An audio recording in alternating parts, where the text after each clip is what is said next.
Are you excited? Are you pumped? It's time for the class trial to begin! Like the bright burst of fireworks. And so, with no further ado, everyone please meet at the... Make your way to the red door on the first... It would seem... Shall we go?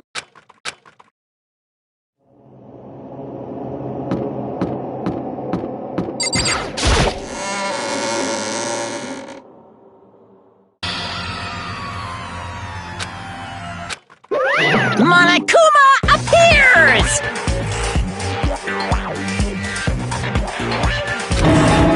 Wrong!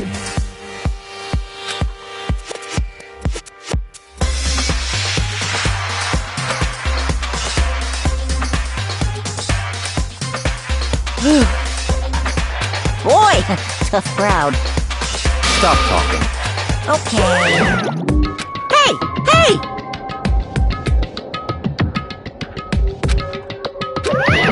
Let's go. Please! What the heck? What the heck?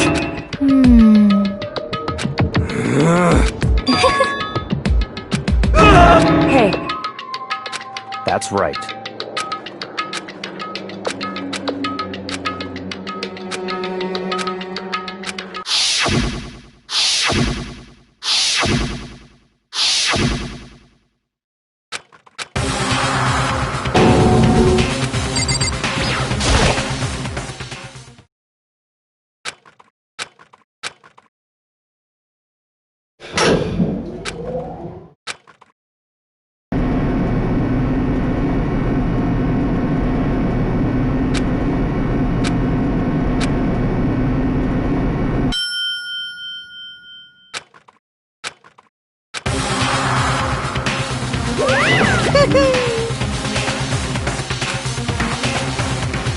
Just the worst.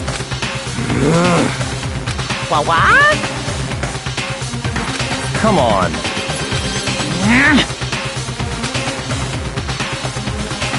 Yoo-hoo!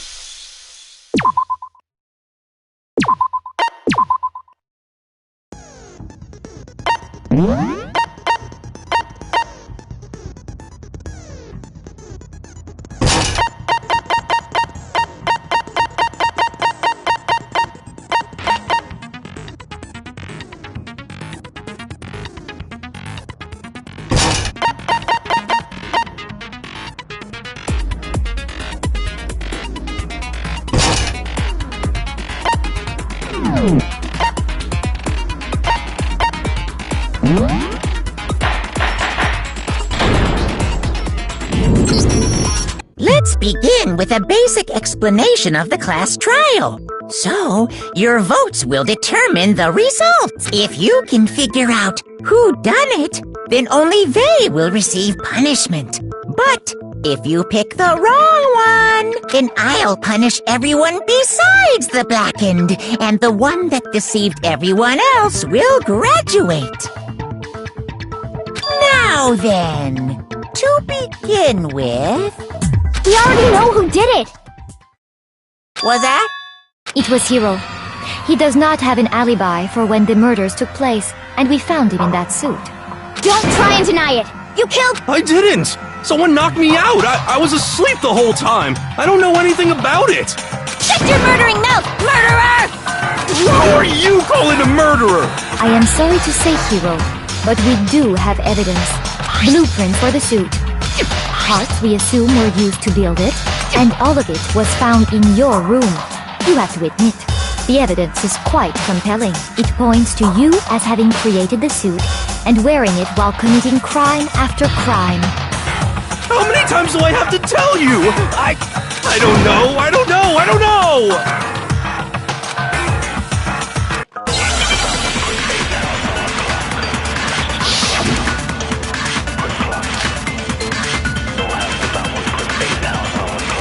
Everything we found in your room. The blueprints, the suit parts, they are all proof enough that you are the culprit. I don't know anything about that stuff! It's not true! It's a conspiracy! Hero, why? Why did you kill them? No! Just hold on a second!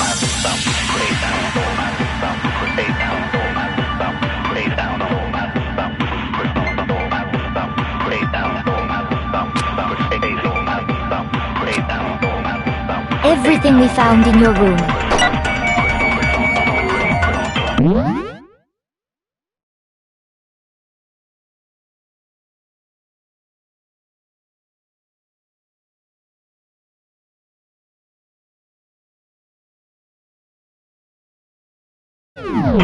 The blueprints, the suit parts, they are all proof enough that you are the culprit. I don't know anything about that stuff! It's not true! It's a conspiracy! Hero, why? Why did you kill them? No! Just hold on a second!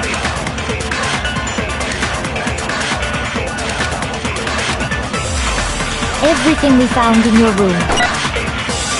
The blueprints, the suit parts. No, it's wrong!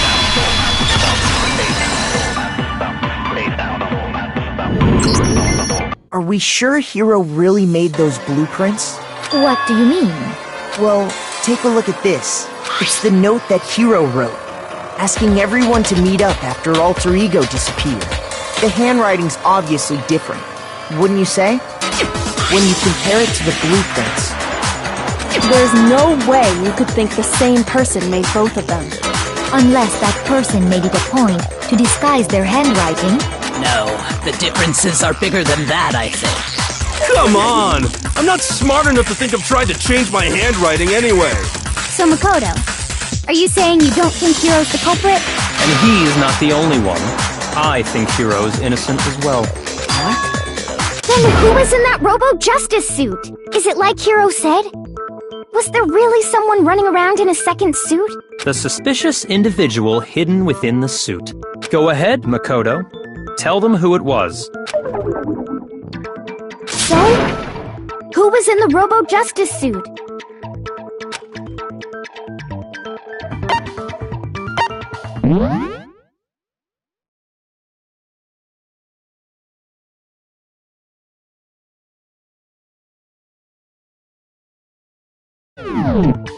I got it! Other than Hiro, I can't think of anyone else it could have been. Obviously, he was the one in that particular suit, and we never found any kind of second suit. Then there can be no doubt. Hiro is the prime suspect. That doesn't make any sense! You just said Hiro didn't do it! It makes perfect sense. Hiro was the suspicious individual in the suit, but he's not the culprit. So what you're saying is... That's right. The culprit in this case has nothing to do with being in the Robo-Justice suit. What? Now that's a bold assumption! And what reason do you have to make such a statement? You do have a reason, yes? Of course. But before we get to that, there's something else we need to clarify first. So let's get that out of the way. Hey, stop trying to boss us around! All things have a proper order. So what is it? What needs to be clarified? We must clarify the method of transportation for Taka's lifeless body. It would seem that his corpse was moved using certain particular items. Makoto, can you tell us what they were?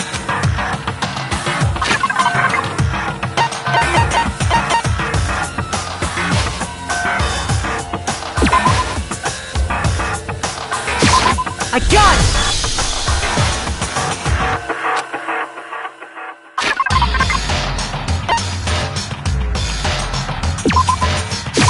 I got it!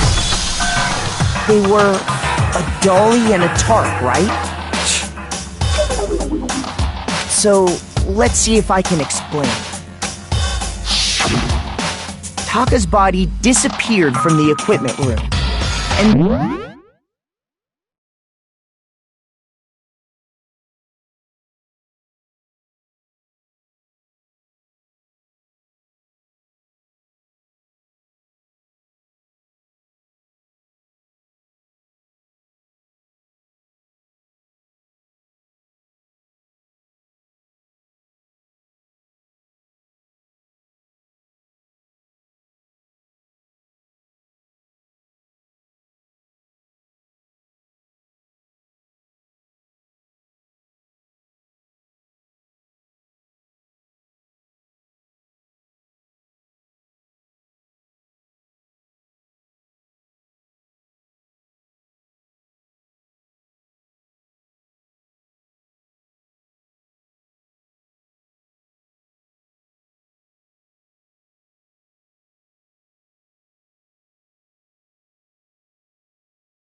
Then we rediscovered it in the repository. And when we found it for the second time, it was wrapped in a blue tarp, right? It was the same tarp that up until then was stored in the equipment room. So the killer must have seen it there and decided to use it when they moved Taka's body. That way, they wouldn't leave any bloodstains while they were moving it. Okay, that explains the tarp. And the dolly?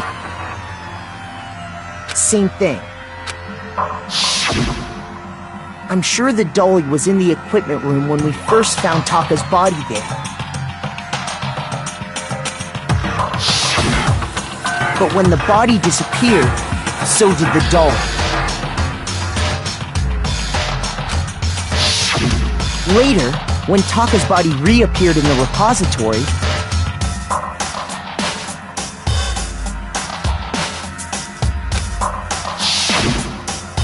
so did the dolly. In other words, you think they used the dolly to move the body, am I right? But are you sure you are not mistaken? Huh? Are you absolutely positive the dolly was in the equipment room when we found Taka's body? That dolly was made specifically for moving large objects between the repository and the art room. It would be very strange indeed to discover it had made its way to the equipment room. Is it not possible that it was in the repository all along, and you simply didn't realize it? She's raised an objection. How do you respond? There is no shame in being wrong. Nobody expects much from you anyway. We have all accepted the fact that you rarely understand what is going on.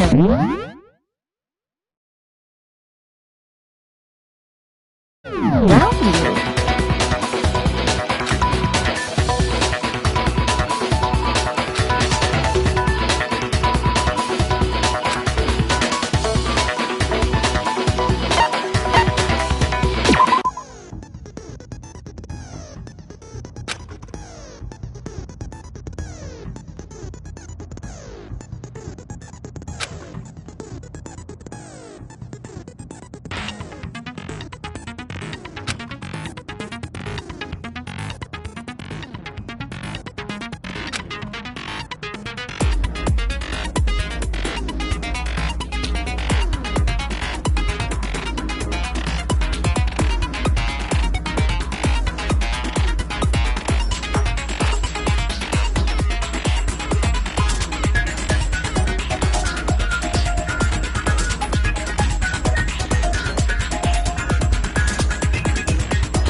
You have it wrong! I cannot agree! You are a fool. So pathetic. Lies will get you nowhere. Do your worst! Away with you! You miserable wretch! I cannot agree! You are a fool. Lies will get you nowhere. Do your worst, you miserable wretch! You have it wrong! I cannot agree! You are a fool!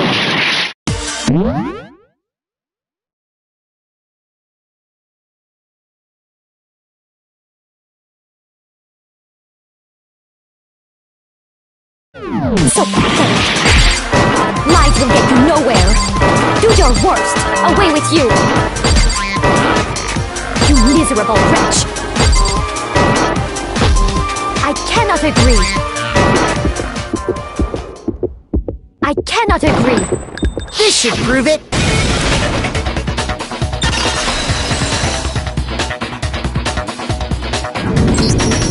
If you're asking for proof that the dolly moved, I have it right here.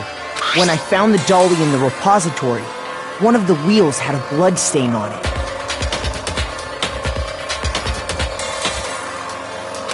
There was a pool of blood in the equipment room with a tire mark in it that matched the dolly wheel's tread. The killer probably rolled the dolly through the blood on accident as they wheeled the body out of the room. And as the blood dried on the tire, they moved the body into the repository. So there's my proof that the dolly was used to move Taka's body. Well, anyway, that was just something we had to get out of the way.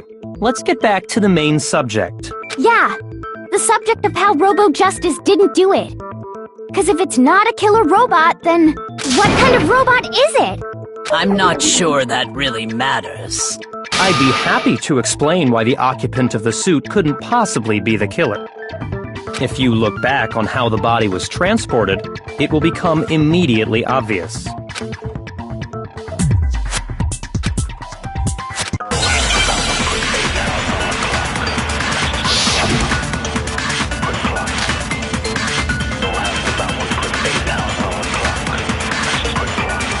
As we know, Taka was killed in the equipment room.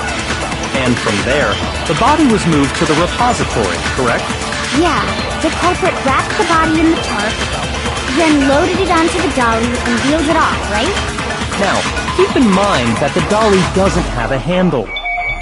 Well, yeah, but even without a handle, all you'd have to do is bend over. No, that's wrong!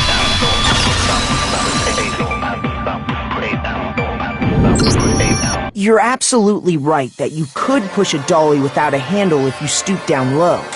But if you were wearing that suit, do you think you could actually get into a position like that? What do you mean? Think back to what you said when we were all checking out the suit together, remember?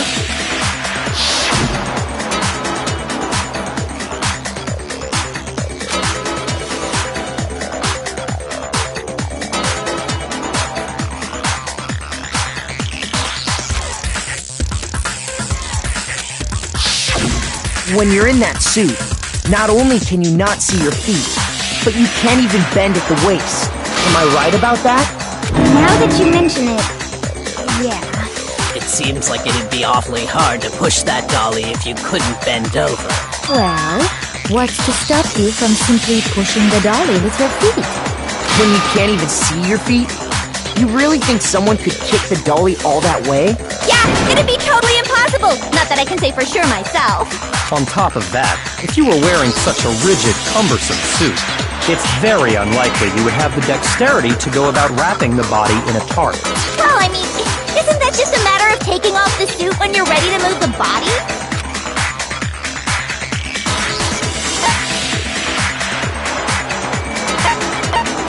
I got it! I don't think taking off the suit was an option. If you remember...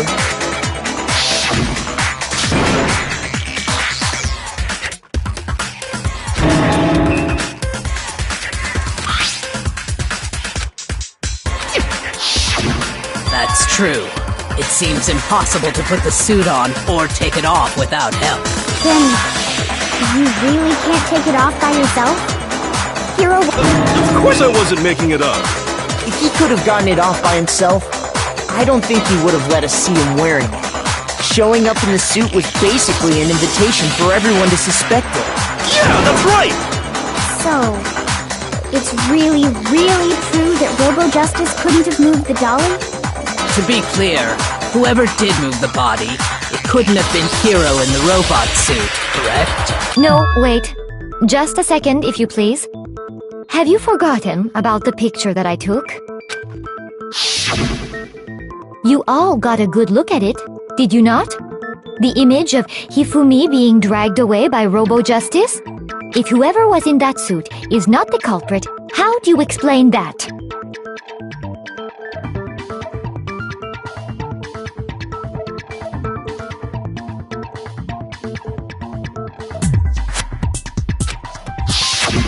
Besides, do you remember what the now deceased Hifumi said?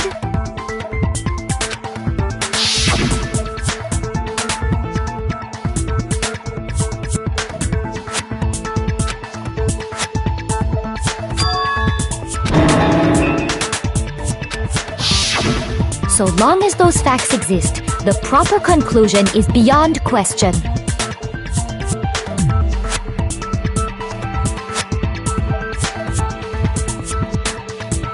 The individual inside the suit and the culprit are one and the same.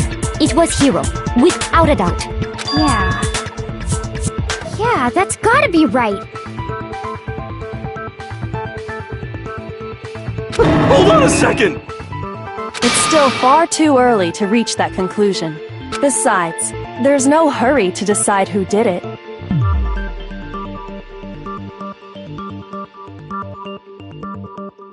Before we rush to a verdict, shouldn't we explore every single possibility?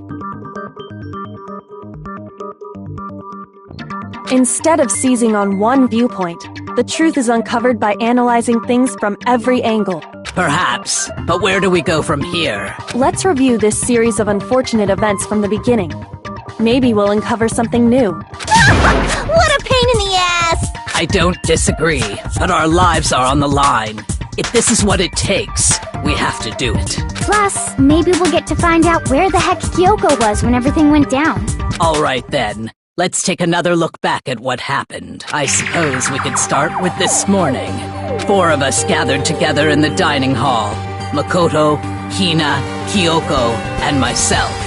We waited there for quite a while, but nobody else showed up, so we went to look for it. That was around 8 a.m. And as soon as we split up, Kyoko went missing. Soon after that, Hina found Celeste in the rec room and quickly came to get Makoto and me. It seems I was unconscious for about an hour after I was attacked by my mystery assailant. I know it was an hour because I remember being attacked a little after 7. That was when we saw Celeste's picture and discovered that her assailant had been wearing a strange costume. As it turns out, it was Robo-Justice. It also soon became clear that this same Robo-Justice had abducted Hifumi.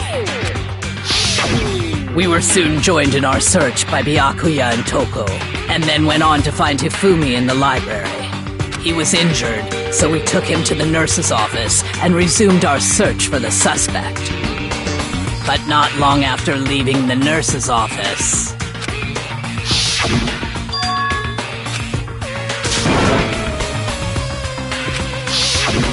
When Celeste told us that, we decided to split up and search the second floor. And soon after that, I saw someone moving around on the 3rd floor, and I yelled out to everyone as soon as I did.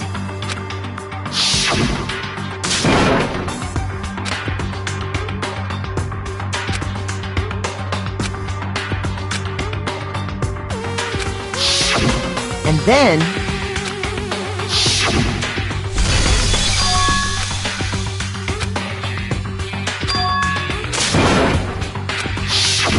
At that point, we decided to divide up into 2 groups. Celeste, Hina, and I went back to the nurse's office, while Sakura, Byakuya, and Toko chased after the suspect. When we got back to the nurse's office, we found Hifumi, dead. And that's when we heard the body discovery announcement. I left Celeste and Hina there and headed back to the 3rd floor to let the others know what had happened. Meanwhile, we had just discovered Taka's body in the equipment room.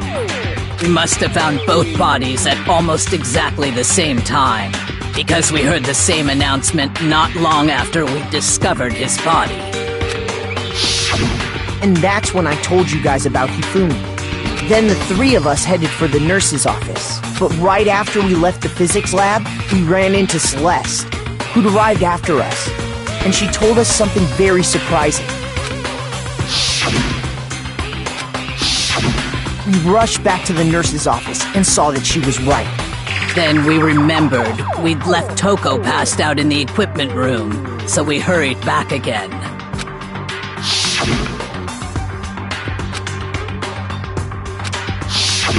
But when we got there, we discovered that now Taka's body had also gone missing. Next thing we knew, we were searching the school for 2 missing dead bodies. And after some time...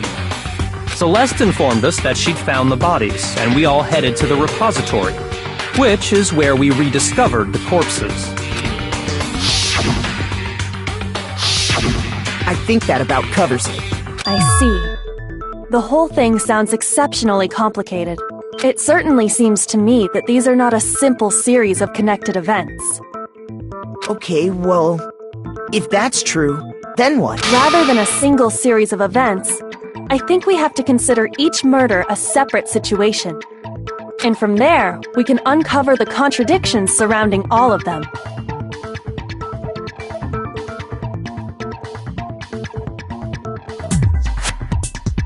Now then, let's get started, beginning with what happened to Taka.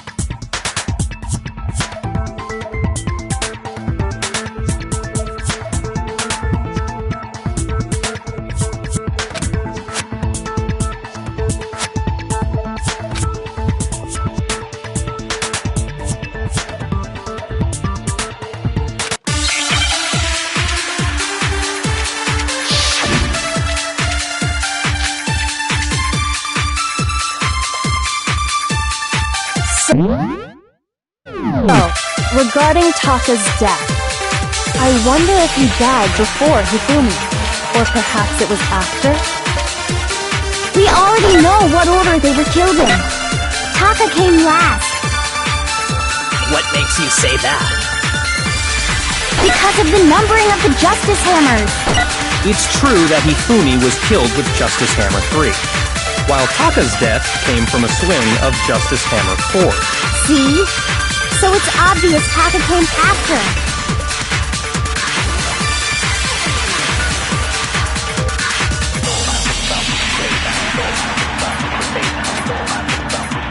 So, regarding Taka's death, I wonder if he died before Hifumi, or perhaps it was after? We already know what order they were killed in. Taka came last. What makes you say that? Because of the numbering of the Justice Hammers. It's true that Hifumi was killed with Justice Hammer 3, while Taka's death came from a swing of Justice Hammer 4. See? So it's obvious Taka came after.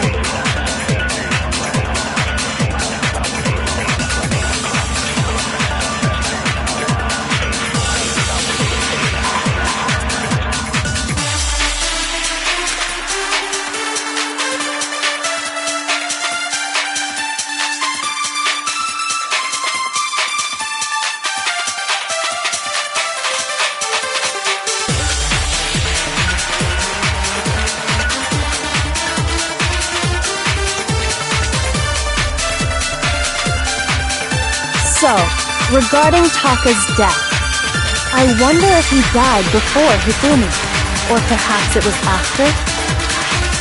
We already know what order they were killed in.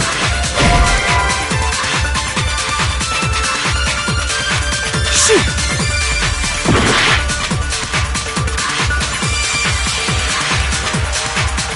So, regarding Taka's death, I wonder if he died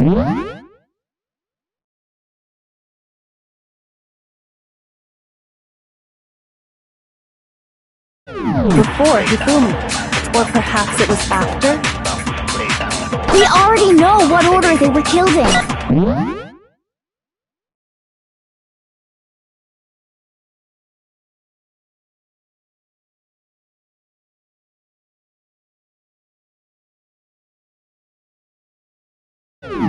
Taka came last. What makes you say that?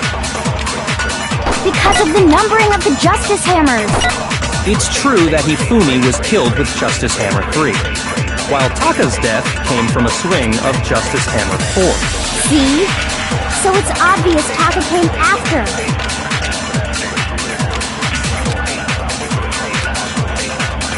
So, regarding Taka's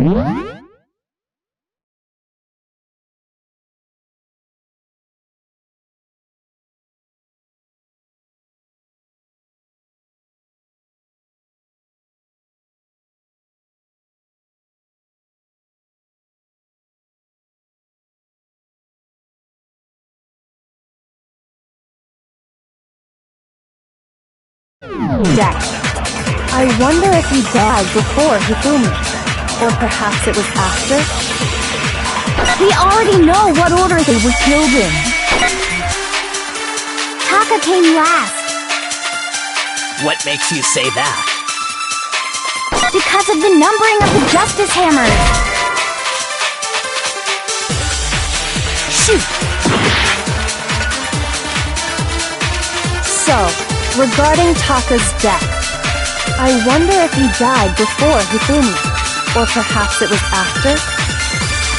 We already know what order they were killed in. Taka came last. What makes you say that?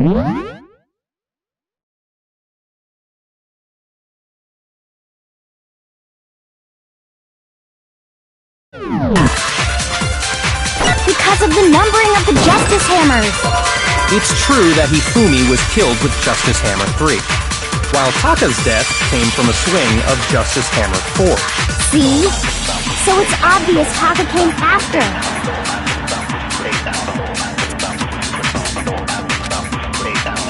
So, regarding Taka's death, I wonder if he died before Hifumi. Or perhaps it was after? We already know what order they were killed in. Taka came last. What makes you say that? Because of the numbering of the Justice Hammer. No, it's wrong!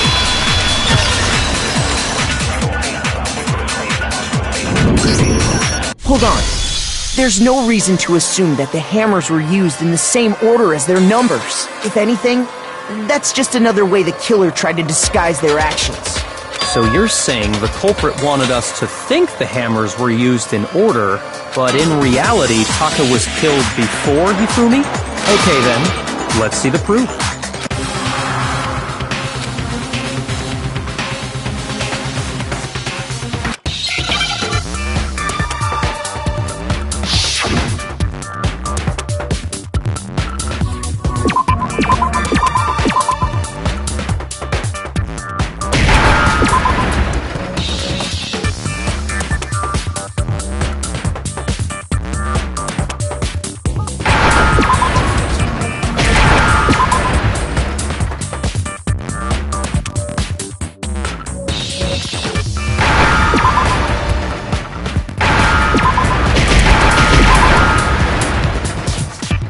Understand? I got it! Papa's wristwatch! See? Look! It broke with the hands pointing just past 6 o'clock. It must have gotten broken when he was attacked by the killer. Because as of last night...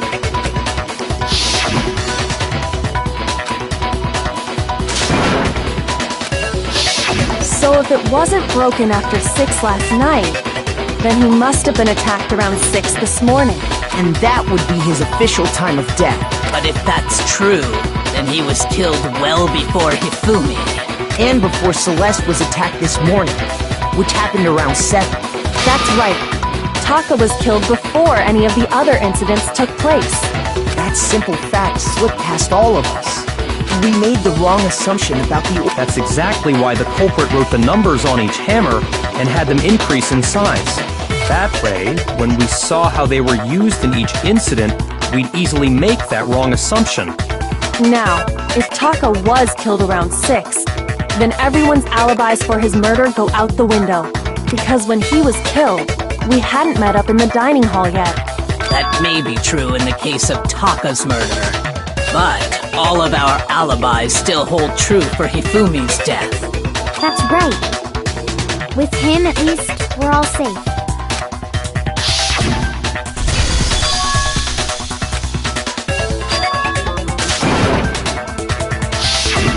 When we heard Hifumi screaming, we were all together. Except for Hiro and Kyoko. Then we all ran down to the nurse's office, and that's where we found his body. That's totally true! We're all in the clear! Oh, I know! They must have recorded him screaming on a tape or something, then played it later on! If that's true, where's the tape? I don't know. Don't just go making stuff up. Anyway, we all have rock-solid alibis for when we heard Hifumi scream. Since all of us were there together, clearly none of us could have killed him. And it does not stop there. There was also the moment when we discovered his body had disappeared. When his body vanished from the nurse's office, Hina and I were in the bathroom together, while everyone else was in the equipment room, correct? And then there's the disappearance of Taka's body from the equipment room. At that time, we were all gathered together in the nurse's office because of Hifumi going missing. Well, don't forget, I was passed out in the equipment room the whole time. Wait, then what if Genocide Jill did it? She could have dragged Taka's body out of there right then! Even if she could pull that off, there's no way she could have done the same with Hifumi's body. Because, as we just established, she was passed out in the equipment room when his body disappeared. Besides, I didn't do either of them anyway. In other words, it is impossible that any of us could have killed Hifumi or moved either of their bodies. On the other hand, Hiro and Kyoko had disappeared, so they most certainly could have done those things. So what now, Kyoko? For now, we can't get fixated on who did it, or we'll just keep going around in circles. So instead of who, I propose we start talking about how. In particular, I think we need to figure out how Hifumi's body got moved. That's true. We searched everywhere, but we couldn't figure out how to explain his body disappearing. And according to what Celeste said,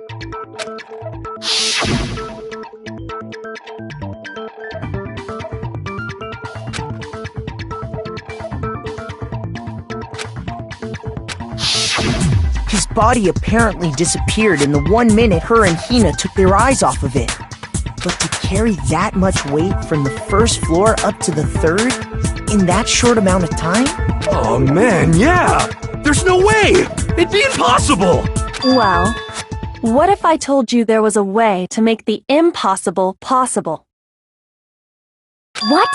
How? If the dead body were to move itself.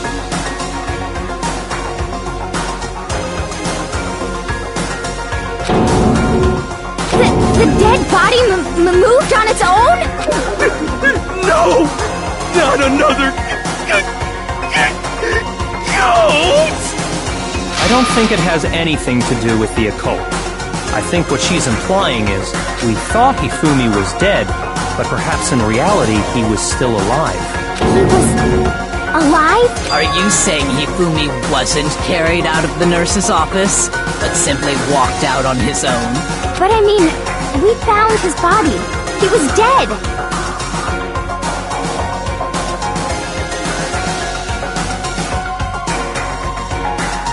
Perhaps he was simply playing dead. That it isn't possible.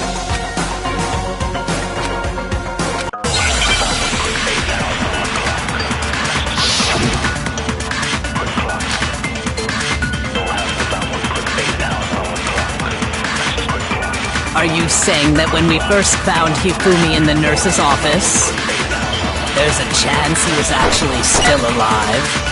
No, it is impossible. Hifumi was dead, without a doubt. And you know that how?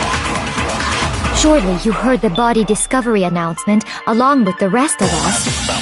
Hifumi's dead body had been found. And that is why the announcement was made. Are we really so sure about that? Maybe the announcement was intended to signal someone else's discovery.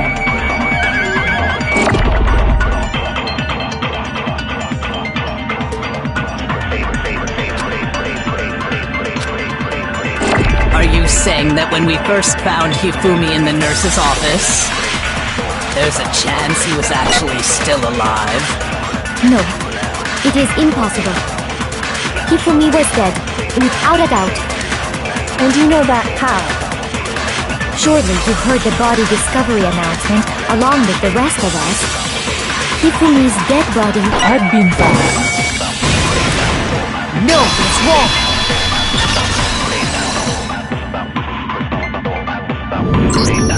Was the body discovery announcement that was made really intended for Hifumi?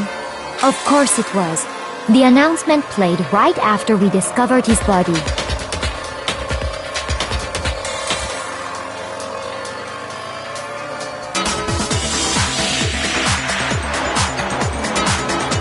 Maybe. But that was also the same time that Taka's body was found. That's right. It wasn't long after finding his body that we heard the announcement. So there's a good chance we've made a mistake in there somewhere. I think we've confused whether the announcement was for Hifumi or Taka.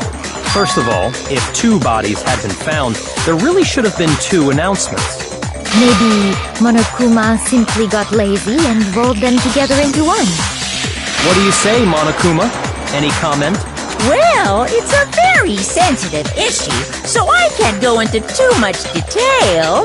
But what I can say about the body discovery announcement is that it's only broadcast when 3 or more people find a dead body for the first time. That didn't answer our question, man. We're asking if you're a lazy bum. No, actually, that was plenty. Huh? He said it's only broadcast when a body is discovered for the first time, which means even if we find the same body again later, he won't make the announcement again. If that's true, then why was the announcement made again later on?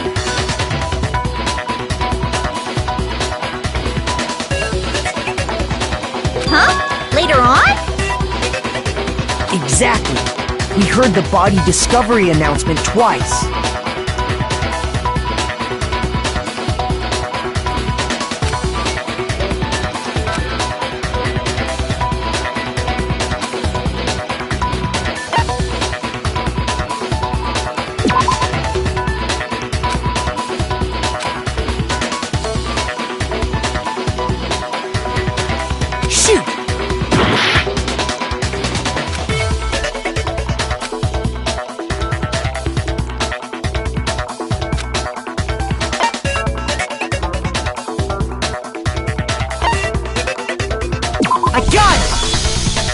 We heard it a second time in the repository, when we rediscovered the 2 bodies.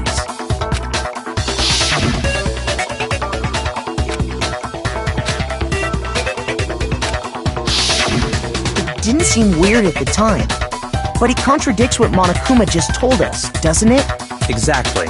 If we were actually rediscovering both bodies, the announcement shouldn't have played. And in reality, when the 2 dead bodies were rediscovered, one of them was actually being discovered for the first time. So, when we found Hifumi the first time in the nurse's office, he wasn't actually dead yet.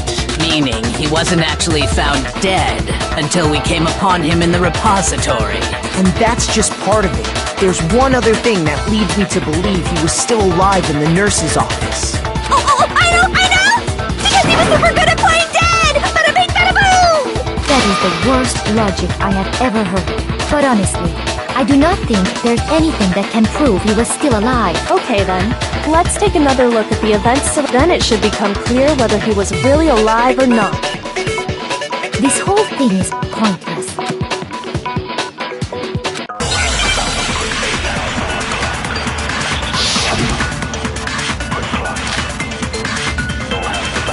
Well, here's one thing we do know. The first time we found Hifumi's body was in the nurse's office. And then, while me and Celeste were in the bathroom, his body disappeared. And the next time we saw his body, it was in the repository. But when you compare his body before being moved and his body after being moved, other than the change in how it was positioned,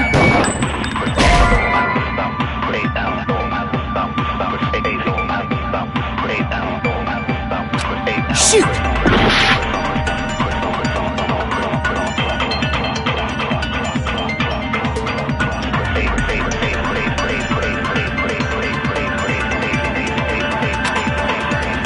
Well, here's one thing we do know. The first time we found Hifumi's body was in the nurse's office. And then, while me and Celeste were in the bathroom, his body disappeared. And the next time we saw his body, it was in the repository. But when you compare his body before being moved and his body after being moved, other than the change in how it was positioned, there was no notable difference. No, it's wrong!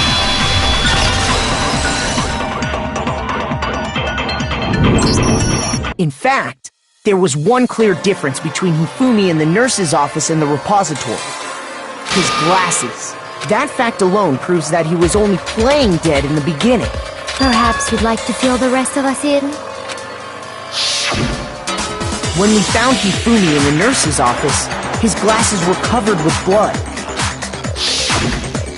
But when we found him again later in the repository, they were spotless.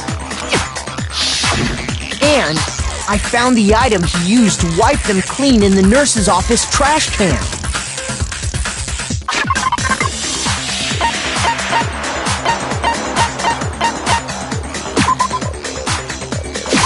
I got it!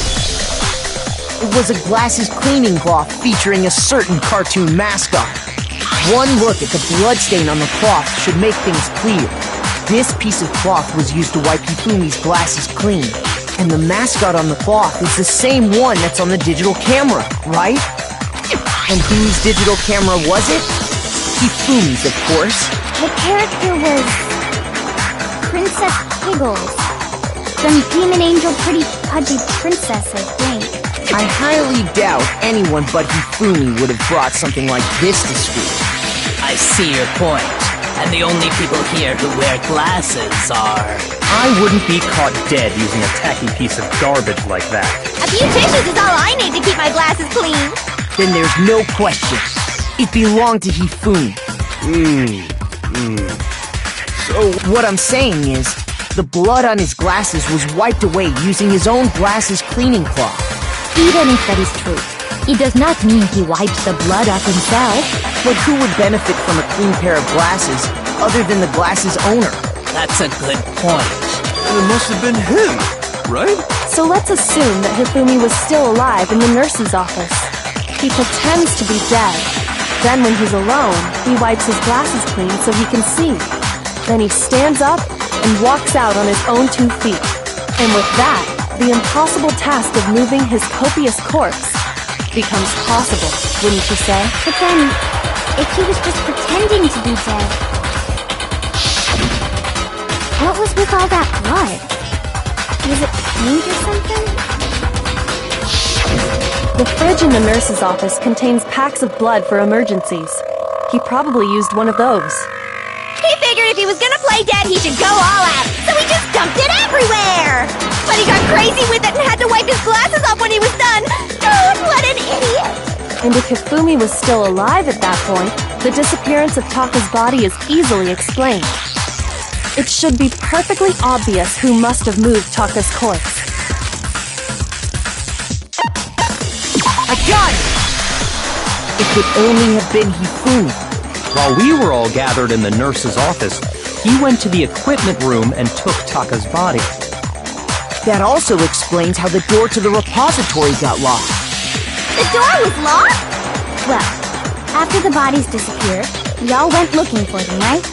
So me and Sakura headed for the repository. But when we got there, the door was locked.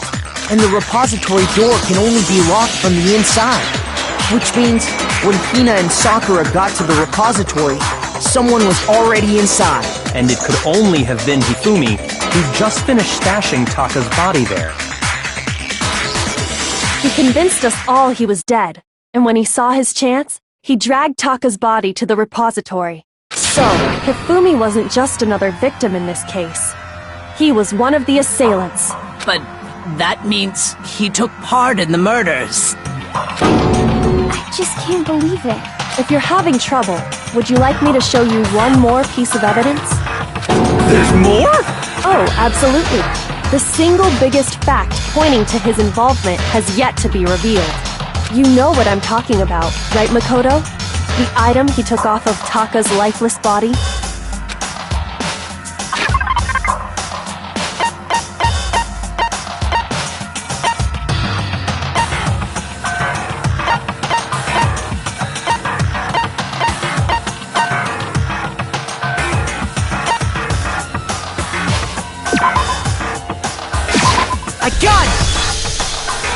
talking about the note Hifumi had hidden away, aren't you? Hidden note? That's right. We found it stuffed in his pants. What? In his pants? Yes, his pants. Okay, well, forget about the pants for now. Take a look at what the note says.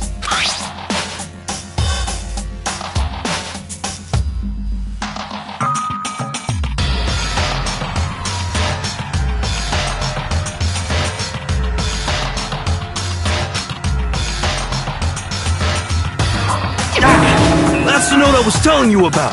The one that told me where to go. Huh? Wait, this one's a little different. In my note it said, Monokuma can't find out, so don't tell anyone else for now. Let's meet in the rec room at 1 a.m. See, then this note isn't the same one Hiro got. It's not the same? In other words, the killer got in touch with another person besides Hiro, and that person could only have been... I got it! That's right! Taka! The killer used this note to draw out Taka and murder him! Hello? Over here! Objection! Objection! I don't really understand what's going on, but Hifumi had that letter, right? So whoever wrote it wasn't drawing out TikTok, they were drawing out Huffy! Just to be clear. Ugh!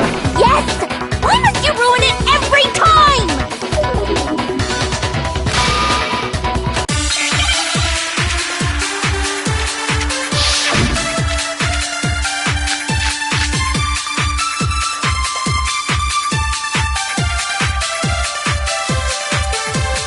Puppy had the note, right? Then the person it was intended for must have been Huffy! But remember what the note said. What time did it say to meet? 6 a.m., I believe. The time doesn't matter! The note has nothing to do with TikTok!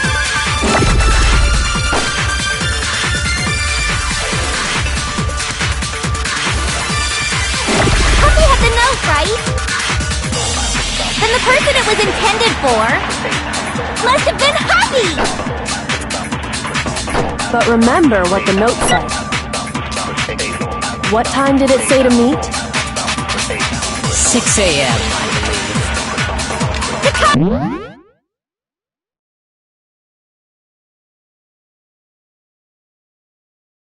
It doesn't matter!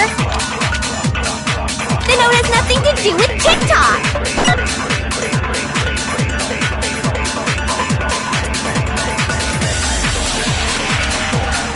Puppy had the note, right?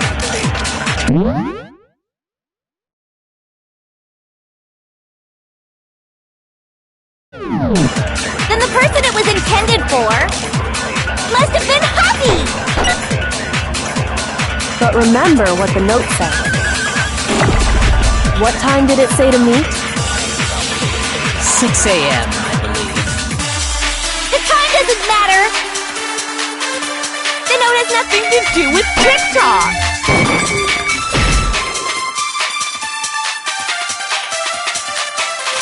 Shoot! Puppy had the note, right? Then the person it was intended for must have been Huffy! But remember what the note said. What time did it say to meet? 6 a.m., I believe. The time doesn't matter! The note has nothing to do with TikTok!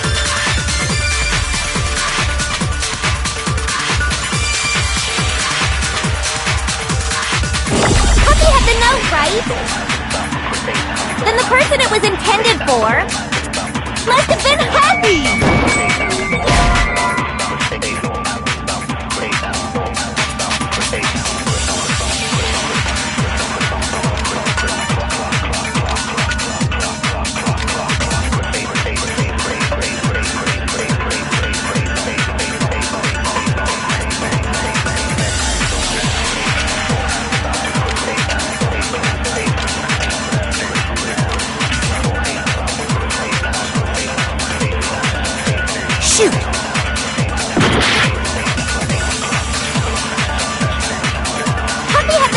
right?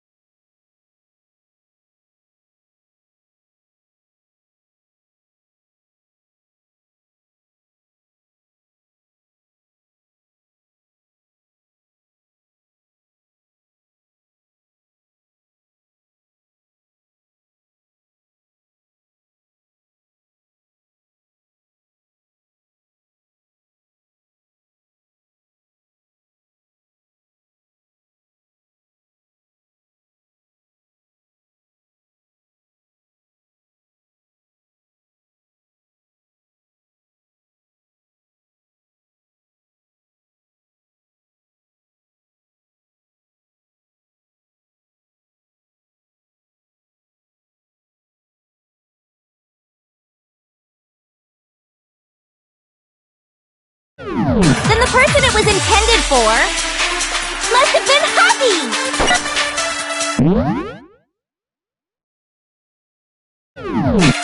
But remember what the note said. What time did it say to meet? 6 a.m., I believe. The time doesn't matter! The note has nothing to do with TikTok!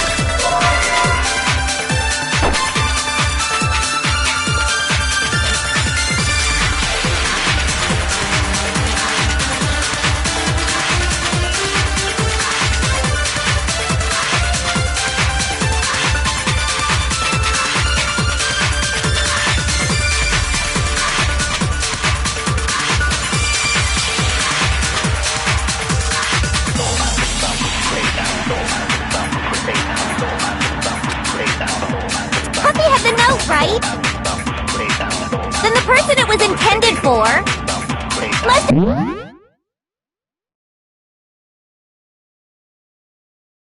been Happy! But remember what the note said. What time did it say to meet? 6 a.m., I believe. The time doesn't matter! The note has nothing to do with TikTok!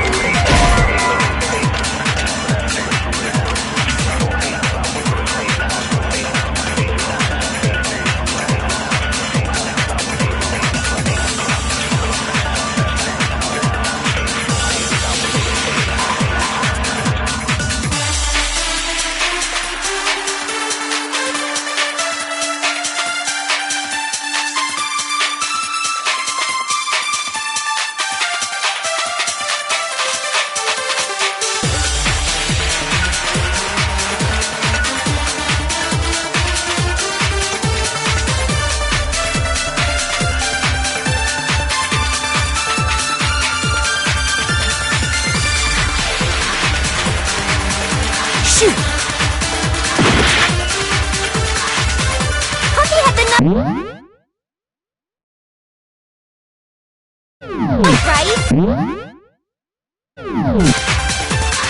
Then the person it was intended for must have been Happy! But remember what the note said. What time did it say to meet?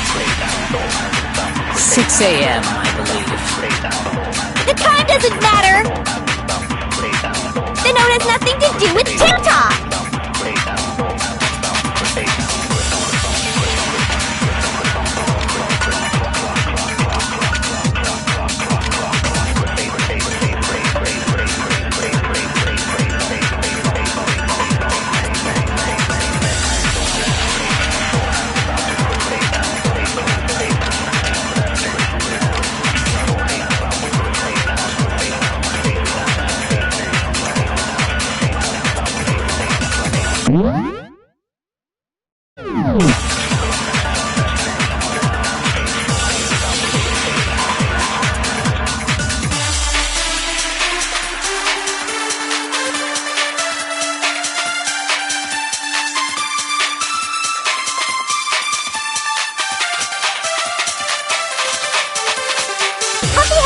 Right? Then the person it was intended for must have been Happy! But remember what the note said. What time did it say to meet? 6 a.m., I believe. The time doesn't matter! The note has nothing to do with TikTok!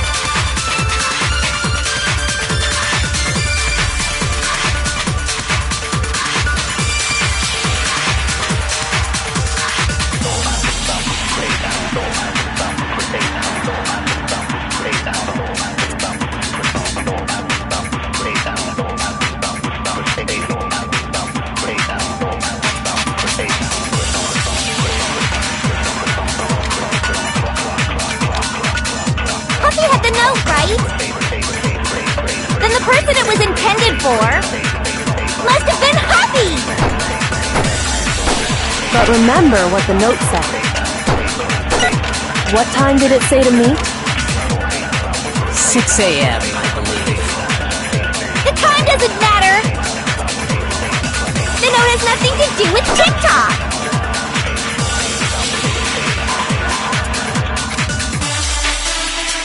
Puffy had the note, right? Then the person it was intended for must have been Huffy! But remember what the note said. What time did it say to meet? 6 a.m., I believe. The time doesn't matter!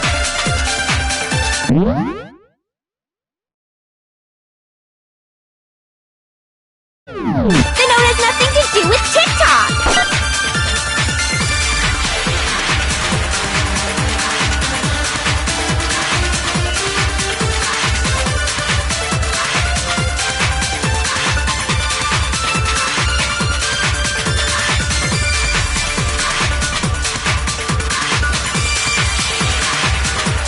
Puffy had the note, right?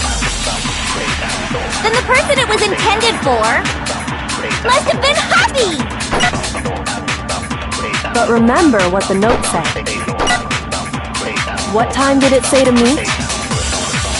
6 a.m., I believe. The time doesn't matter! The note has nothing to do with TikTok!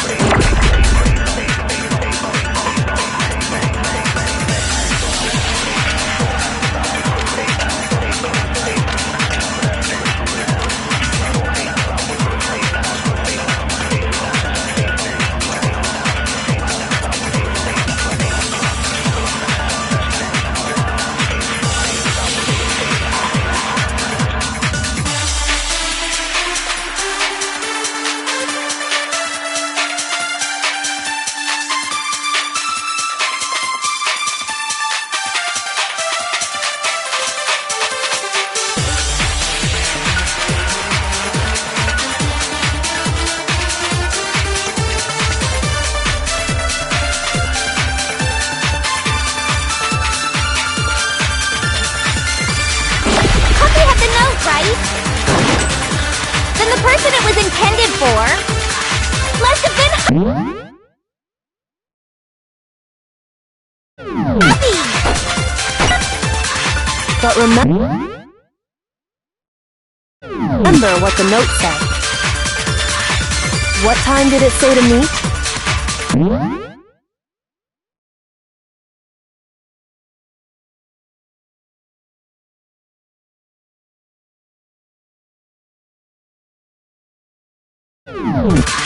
6 a.m., I believe. The time doesn't matter! The note has nothing to do with TikTok!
for must have been Hoppy! But remember what the note said. What time did it say to me?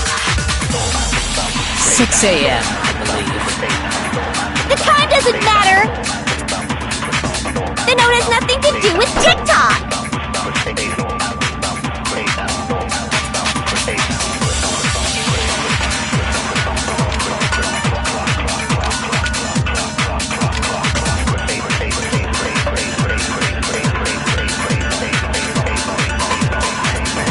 Puppy had the note, right? Then the person it was intended for must have been Hoppy! But remember what the note said.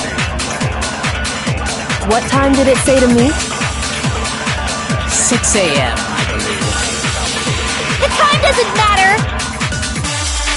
The note has nothing to do with TikTok! No, that's wrong.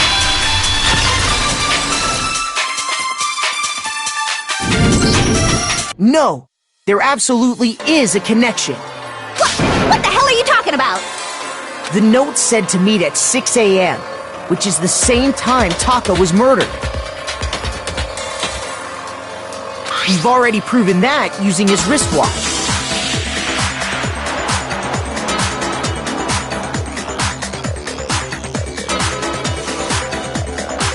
But there's more.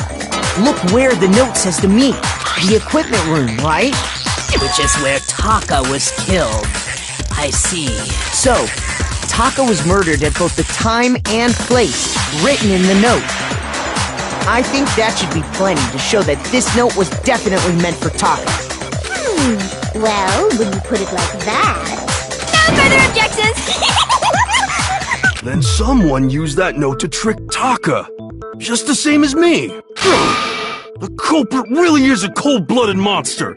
Telling people they found a way out. But if they gave the note to Taka, what was Hifumi doing with it? Stuffed down his pants, no less! Most likely, Hifumi stole it off Taka's corpse after he died. He stole it? Where's your proof? Go ahead, show us.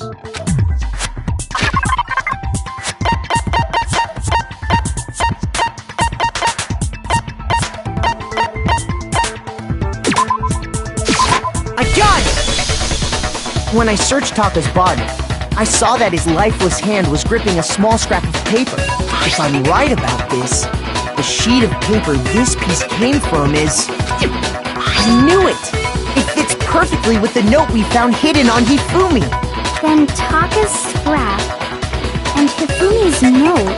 Yup, they're from the same piece of paper. Hifumi had the note meant for Taka, while Taka's corpse still grasped a small piece of that note. There's only one way to explain it. Taka died clutching the note.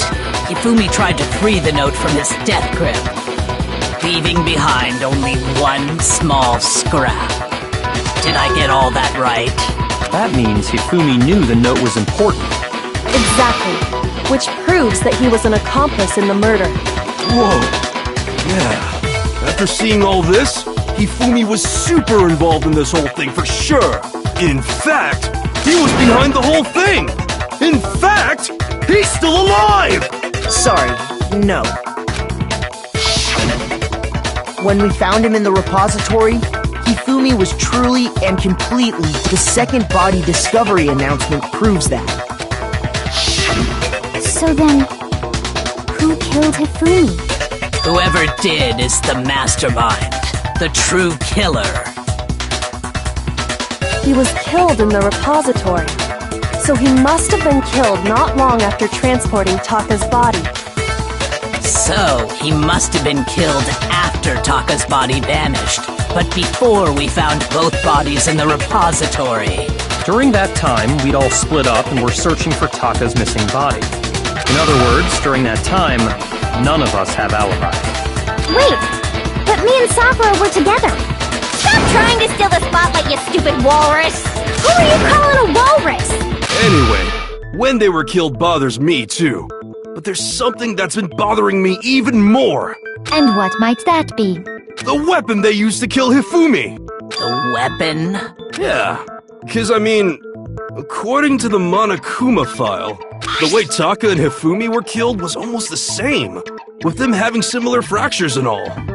But Justice Hammer 3 and 4 were still laying around in the nurse's office and equipment room, right? So if Hifumi was killed in the repository, the culprit would have had to grab one of the hammers, kill Hifumi, then put the hammer back where they found it. But wouldn't that be seriously risky for him? I'm surprised. It seems there's some semblance of a brain knocking around that skull of yours after all. Hell yeah, it's packed in there good and tight. He's right, though. I don't understand it either. The Monokuma file makes it clear that they were killed, but if the hammers were already laying around those other rooms... So the question is, how could the culprit have gotten their hands on either of the hammers? Personally, I haven't a clue. So which hammer was used to attack Celeste?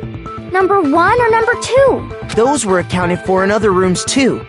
And I don't think either one is big enough to kill someone. Then... Is it not possible they used a different weapon? I don't think it is possible. They were both killed with the same kind of thing, right? So then, what was used to kill Hifumi?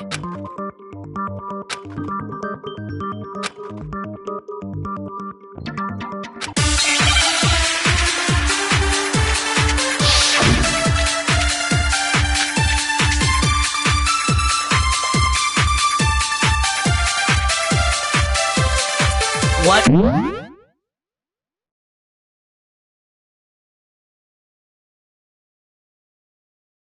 was used to kill Hifumi? Was it Justice Hammer 3? Maybe Justice Hammer 4? Well, whatever it was, there's one thing we have to figure out.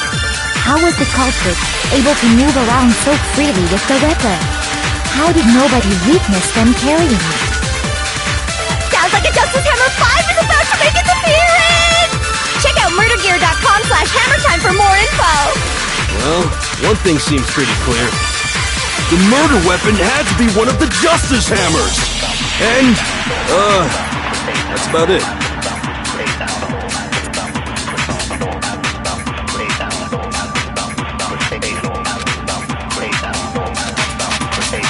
What was used to kill Hifumi? Was it Justice Hammer 3? Maybe Justice Hammer 4? Well, whatever it was, there's one thing we have to figure out. How was the culprit able to move around so freely with the weapon? How did nobody witness them carrying it? Sounds like a Justice Hammer 5 is about to make its appearance! Check out murdergear.com/hammertime for more info! Well, one thing seems pretty clear. The murder weapon had to be one of the Justice Hammers! No, that's wrong!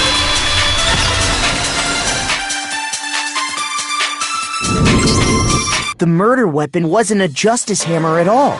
No, it was something completely different. But, seriously? A different weapon? Specifically, a hammer from the repository. The killer could have easily used that to kill Hifumi. Now, all the hammers in the repository were covered in flecks of grit and debris, but for some reason, one of them had been scrubbed clean. And the reason it had been scrubbed clean was most likely because it was used to commit murder. If the hammer got covered in Hifumi's blood, of course they'd have to clean it off.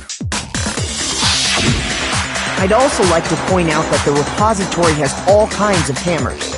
Big ones, small ones, and even some flat, mallet-like ones. I think whoever made the Justice Hammers used those as a basis for their design. If that's true, that would explain the Monokuma file's note about the wounds being similar.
So Hifumi moved Taka's body to the repository, where someone then used a hammer to kill him. And whoever did that is the true killer. The one Hifumi was working with. And the one who betrayed him.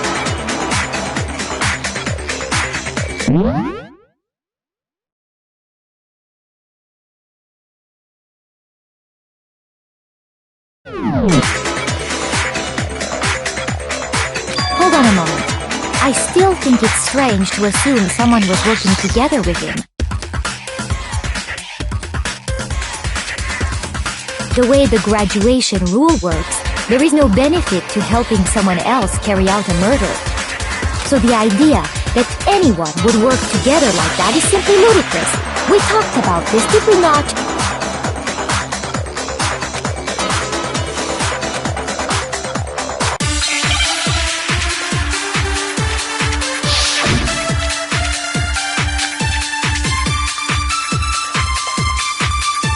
Based on the rules that have been laid out for us, even if more than one person is complicit in the murder, only the one who actually carried out the act can graduate and survive.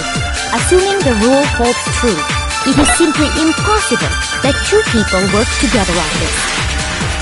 That is how the rule was explained to us. But that only really applies if there's one murder, right? In this case, however, there were two murders.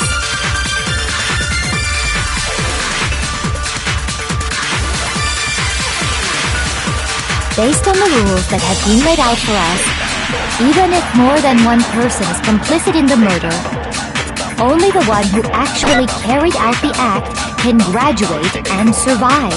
Assuming the rule holds true, it is simply impossible that two people work together on this. That is how the rule was explained to us. But that only really applies if there's one murder, right? In this case, however, there were two murders.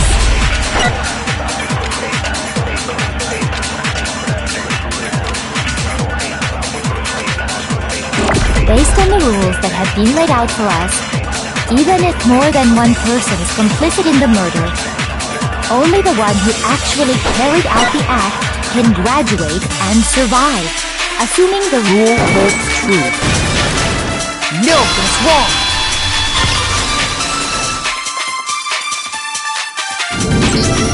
Since there were two murders, it's at least plausible that more than one person was involved. What do you mean? If there'd only been one murder, then yes, the idea of an accomplice isn't really worth considering.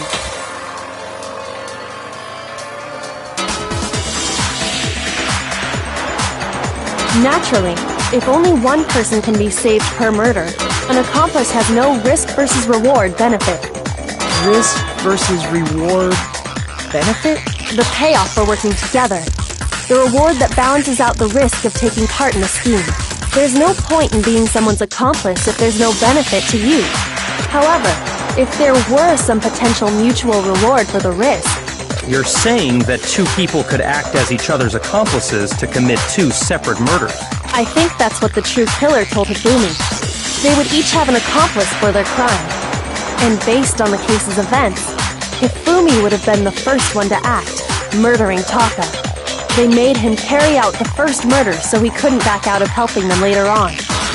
So in this case, there wasn't one single person committing multiple murders. Instead, each person killed someone, creating two separate incidents.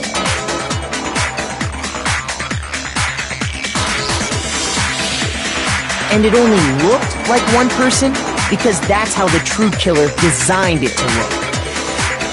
A single suspicious individual, a similar weapon used in each crime, disappearing bodies. By creating one seamless set of circumstances, they made it look like one person was behind it all.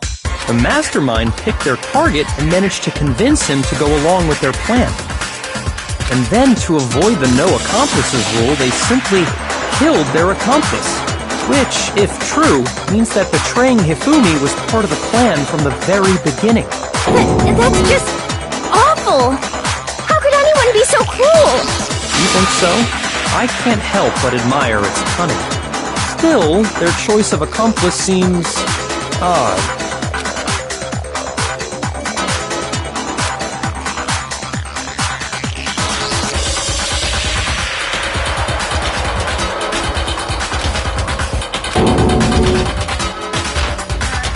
I understand how an accomplice could be involved, but then who was the one pulling Hifumi's strings? That's problem numero uno right now!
Here's my answer! It was Celeste. So I'm the suspicious individual now, am I? I really do hate this kind of joke. A joke? I wonder. So what you are saying, then, is that I specifically chose to work together with Hifumi.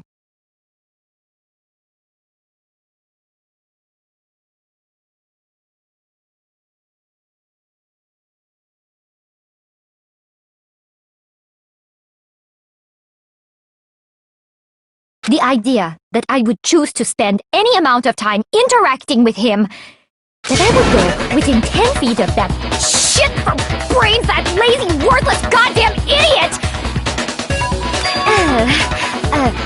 Pardonnez-moi. Just to be clear, there is evidence to support it. Is that so? It is. Throughout the investigation, there was certain behavior that was common only to the two of you. Considering what we've learned so far, it only further proves that the two of you were working together.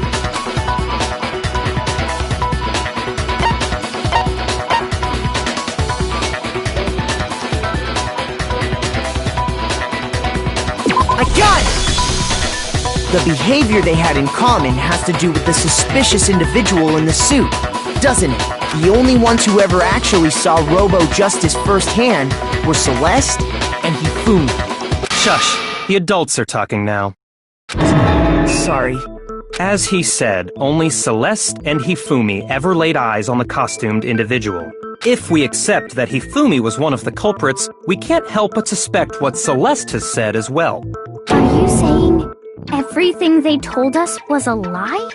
After taking Hifumi to the nurse's office, we all began our search for this individual, correct? And not too long after that, do you remember what Celeste said?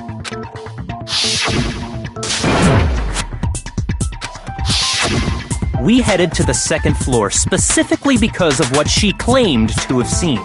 Next, to draw us all to the physics lab up on the 3rd floor, She let out a blood-curdling scream. and when we'd all come to see what was wrong, what was it she said?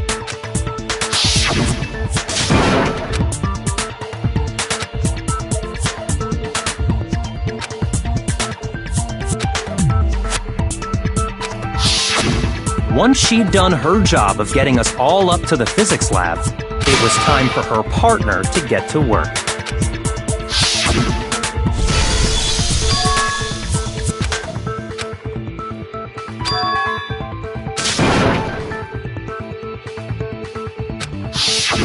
It was to get us to divide into 2 groups. So that we would discover both bodies at the same time? In fact, Celeste was precisely the one who proposed that we split up.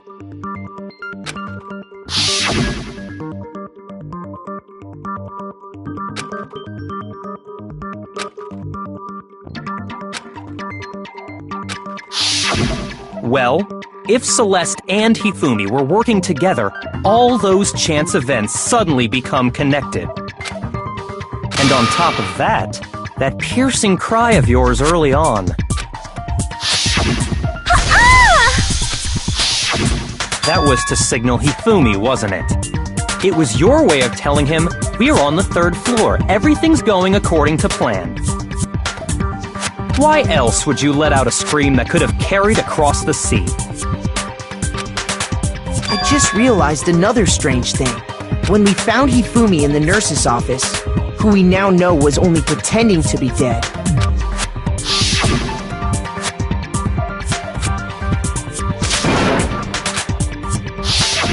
Celeste, you were the first one to say he'd been murdered. You wanted to make sure we wouldn't have any doubt in our minds. I don't believe it! Everything! The whole thing was one big act! Hina, you were with Celeste when Hifumi's body disappeared, right? Yeah. I was feeling kinda sick, so Celeste took me to the bathroom. Wait! Then that was... She wasn't worried about you. She just saw a chance to help Hifumi sneak out of the nurse's office. Each piece isn't much by itself, but start putting them together and the picture gets very ugly indeed. Wouldn't you agree, Celeste? I have no idea what you mean. Don't bother trying to deny it. You made one fatal mistake. Oh, did I?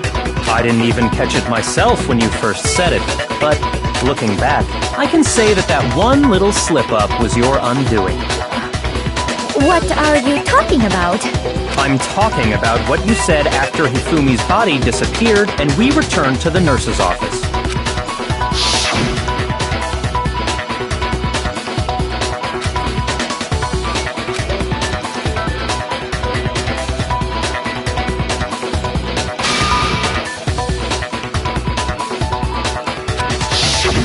I remember her saying that too, but I don't understand what's so strange about it. Then pay attention. Sakura, Toko, and I were first to discover Taka's body in the equipment room. Then Makoto showed up and told us Hifumi had been killed, so Sakura and I left with Makoto.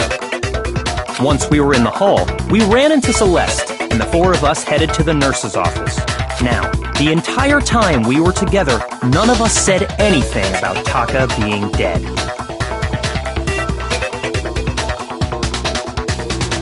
Think about it. Celeste's comment doesn't make sense. It was completely out of place. Yeah, I see what you're talking about. Although I don't really get what it means. You hear that, Celeste? Everyone's having some trouble understanding. Could you repeat what you said? If you're really not the culprit, you shouldn't have any problem repeating it, right?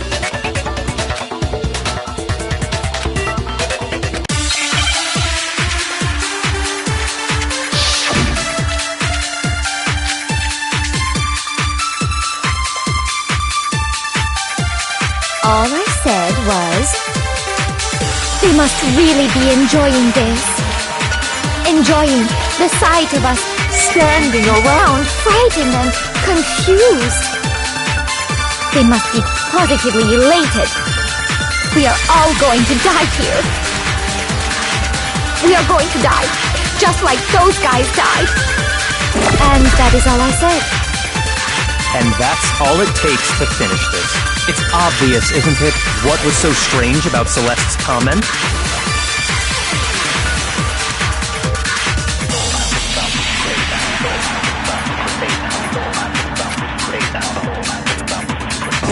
All I said was, they must really be enjoying this. Enjoying the sight of us standing around, frightened and confused. They must be positively elated. We are all going to die here. We are going to die, just like those guys died. And that is all I said. And that's all it takes to finish this. It's obvious, isn't it, what was so strange about Celeste's comment?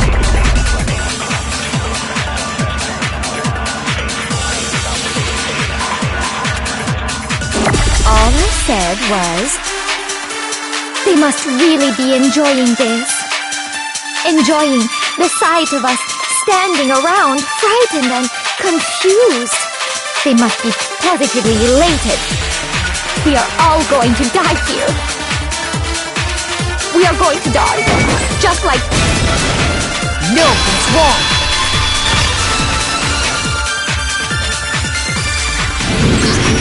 That's right. There's no reason Celeste should have said, just like those guys died. When she said that, none of us had told her Taka was dead. Exactly. And we didn't run into her until after we were all out in the hall.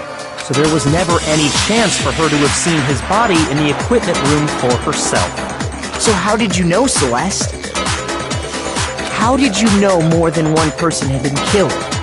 And how did you know they were both guys? Because Kyoko had also disappeared, right? So she could have been dead too. You all have such vivid imaginations. You know that? Imaginations? You claim that I was lying when I told you about the suspicious person I saw.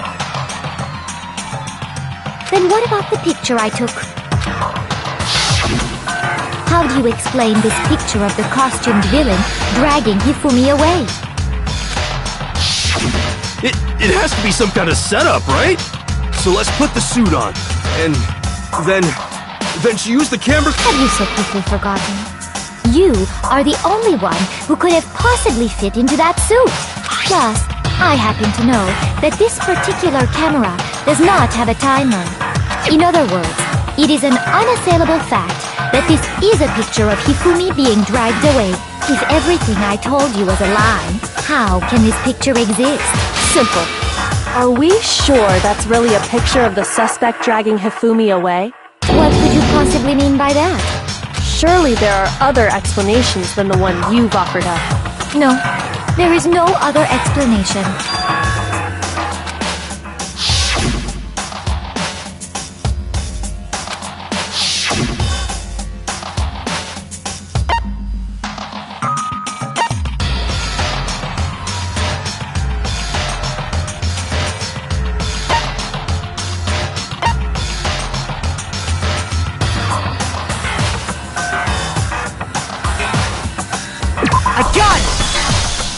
It's not a picture of the suspect dragging Hifumi away.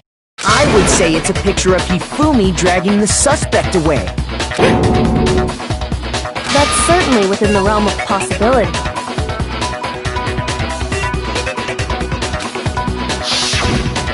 The one being dragged off in that picture isn't Hifumi, but the person in the robot suit. We've simply been led to believe that it's the other way around. And the strange costume might only exist to lead us astray even farther. If you saw someone wearing something like that in this situation, of course you'd notice and be suspicious. That's what happened! You put me to sleep and made me out to be the bad guy in all this! Such a thing is utterly impossible. Hifumi was dragging him away? Ridiculous. Is it? I don't think it's ridiculous at all. Then shut your mouth and allow me to educate you.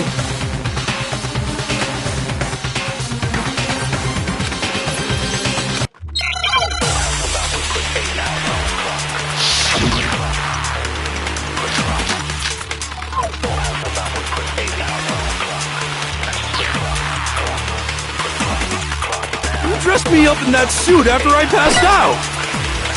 Then you just draped me across Hifumi and had him carry my weight. You tried to make me look like the bad guy. Like I said, ridiculous. As you can see in the picture, the suspect is standing perfectly upright. If the person inside the suit was unconscious, there's no way they could stand up straight like that. Then the fortune-telling idiot is the culprit after all! No way!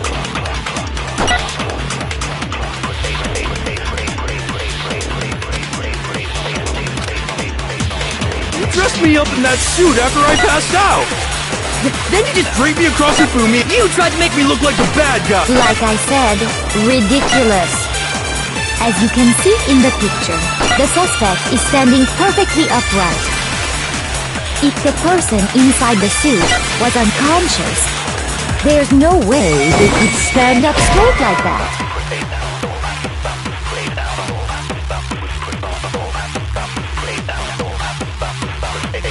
Shoot! You dressed me up in that suit after I passed out.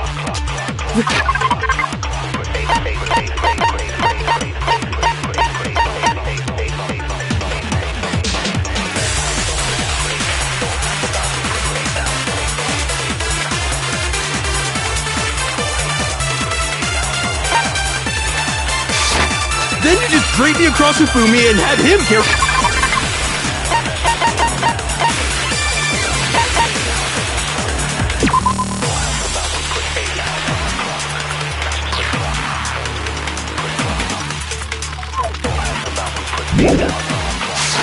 My weight. You tried to make me look like the bad guy. Like I said, ridiculous. As you can see in the picture, the suspect is standing perfectly upright. If the person inside the suit was unconscious, there's no way they could stand. No, that's wrong.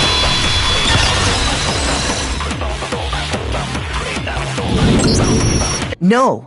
Even if the person inside the suit were unconscious, they could still stand up like that, because that Robo-Justice suit had a certain characteristic.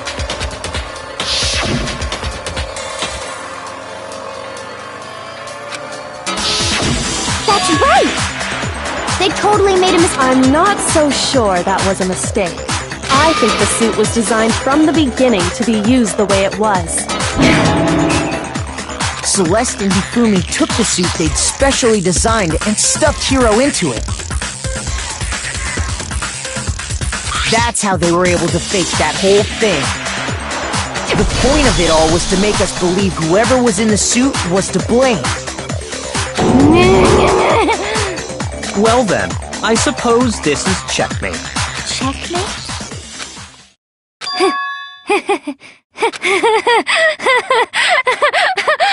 Don't make me laugh, you idiot! What do you mean, checkmate? Celeste? Clearly, you want to cram me into your little guilty box. Well, there's one little problem. Have you already forgotten what Hifumi told us as he lay dying?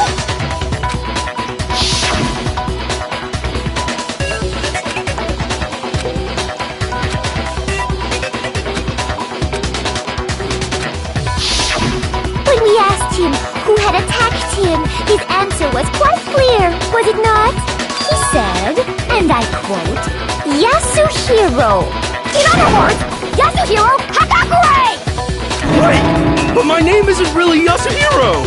It's actually Taro. Your confusing statements don't make any sense. You're only making things more complicated.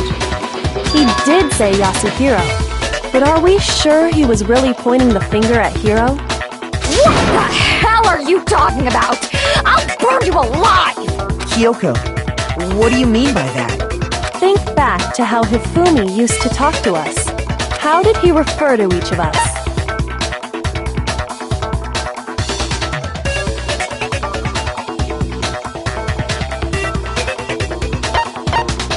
I got it! That's right! Our last names! He called us all by our last names! Exactly. I know I heard him say Mr. Naegi more than once, for example. So if Hifumi did mean to say Hiro's name, he would have said his last name, Hagakure. I'm sure it was just incidental. By chance, his first name. Indecent? Don't talk. Random chance. Now isn't that a convenient explanation? No, there's no reason to think he would have said the name any different than normal. But he must have run out of energy before he could say any more. So Hifumi was trying to tell us the last name of whoever killed him? But the name he said doesn't apply to anyone here. Well, no. Hold on. There's one person it could apply to, and that's Celeste. She never actually told us what her real name is. What did you just say? To think you'd take your false accusation so far, I don't know whether to laugh or spit! Come on! Enough with your idiotic blather! Yasuhiro is a loser's name! Do I look like a loser to you? Well? Do I? What? I think I've earned the right to be a little on edge. Okay, then fill us in. What's your real name? Make sure your ear holes are wide open and listen up! My real name is Celestia Ludenberg. Could you please stop making me repeat myself over and over again?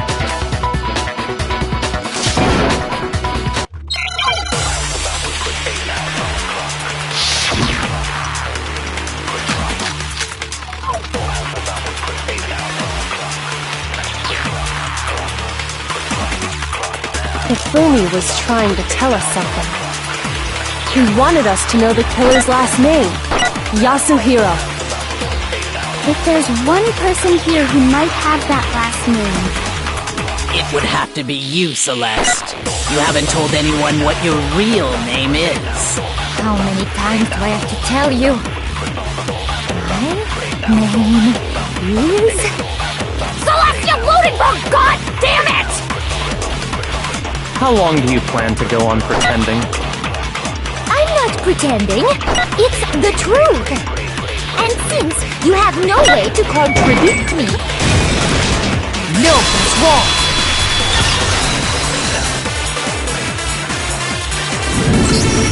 That's it!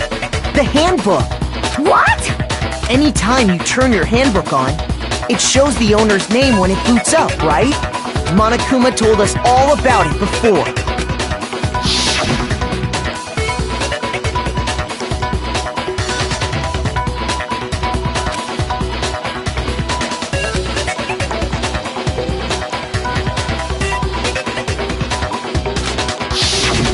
So all we have to do is check her handbook, and that'll clear up everything. That's how we can find out Celeste's real name. That's an invasion of privacy. I refuse to cooperate. Celeste, can you please just tell us what really happened, please? Even when I'm put in check, it's just my nature not to give up. Because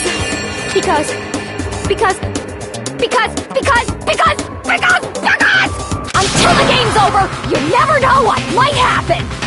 Fine then. Let me settle it. Let me go over the case again, from the beginning, and shed light on all your crimes. And that'll bring everything to an end.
The killer is you!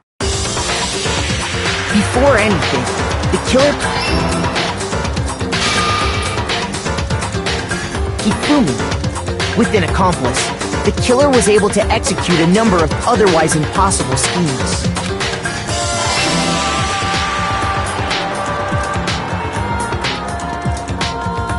First, they convinced someone to meet them in the rec room last night at 1 in the morning. That someone they met with was Hiro. The murderous duo intended to pass Hiro off as the prime suspect. So when they met up with him, they drugged him, knocked him out, and stuffed him into the Robo-Justice suit.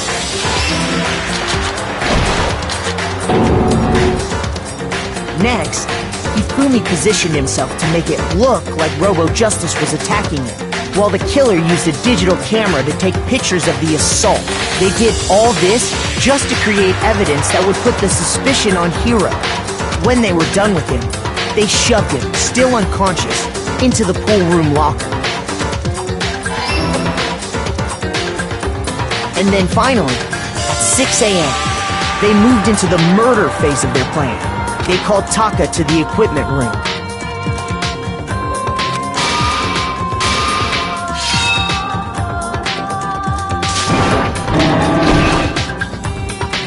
And that's where Hifumi killed him, making it the scene of the first murder. The murder weapon was Justice Hammer 4, which was left there in the equipment room. The reason Hammer number 4 was used was to create confusion about the order of the crimes. So, next they falsified 2 more assault incidents. For these attacks, the killers pretended to be the victims, to solidify Robo-Justice as the suspect. The first fake incident was the attack in the rec room. There, the killers wanted us to see Justice Hammer 1 and the Robo-Justice pictures they'd taken. They wanted to make sure we bought the surprise attack story. The second fake incident was the attack in the library. This time, they planted Justice Hammer 2 and an injured Hifumi to sell us that story. With these 2 incidents, the killers were able to create a certain preconception in our minds that the suspect was increasing the size of the hammers and attacking people in order as they did.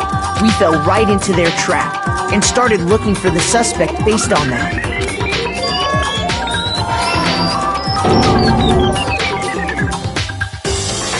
While we did that, we left Hifumi alone in the nurse's office. This was exactly what Hifumi was hoping for. He took a blood packet from the refrigerator and Justice Hammer 3 and turned the room into a crime scene in which he himself had apparently been brutally murdered. He let out a scream to draw us back, and when we returned, that's what we found. Meanwhile, the other group that had been out searching found Taka's body at the same time. So when we heard the body discovery announcement, we naturally assumed it was for Hifumi. We left the nurse's office, and Hifumi once again took advantage of the situation. He simply got up and made his escape. When we learned his body had disappeared, we all rushed back to the nurse's office. And once again, Hifumi had the chance he was waiting for. This time, he snuck into the equipment room.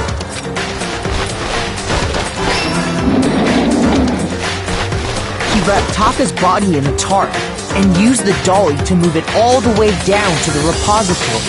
That explains how each of the bodies disappeared. But even Hifumi didn't know what the true killer had in mind for their final act.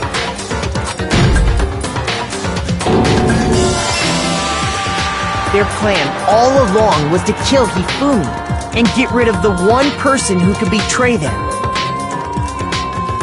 And they did it using an ordinary, everyday hammer from the repository. That should cover everything that happened in this case. And the villain behind it all is...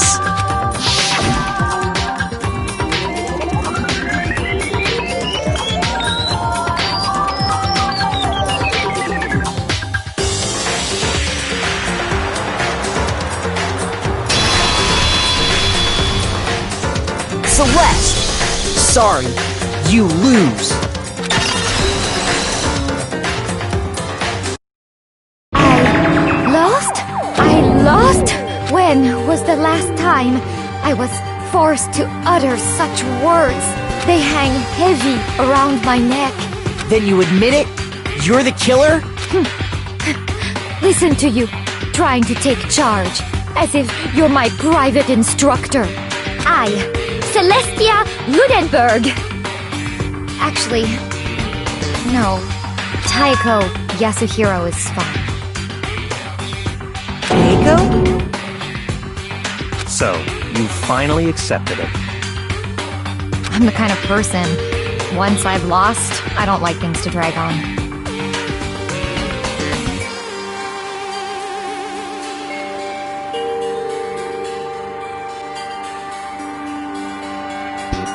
Interesting.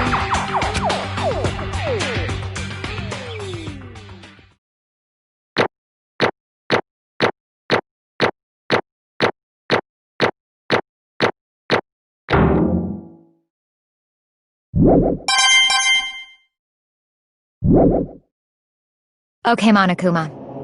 I'm ready to begin. Or, no, I suppose this is the end, isn't it? It is indeed the moment we've all... If you would, please locate your lever and cast your vote. And when the votes are tallied, who will become the blackened? Will you make the right choice or the dreadfully wrong one? What's it gonna be? What's it gonna be?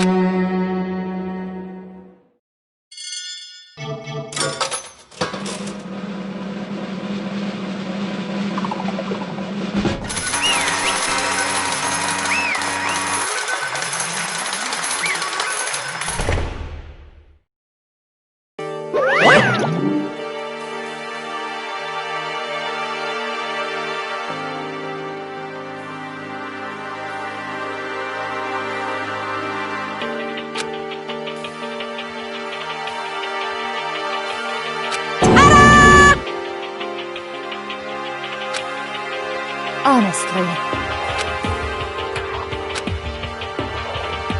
I knew it.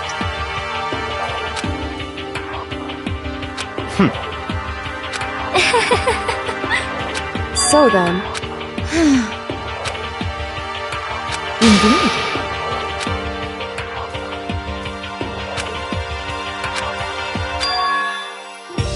Say what? Just a second. In other words... Indeed. I see.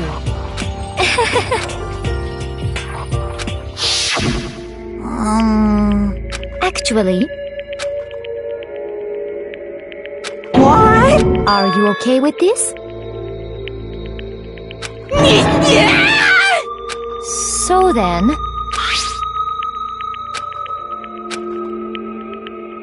Damnation!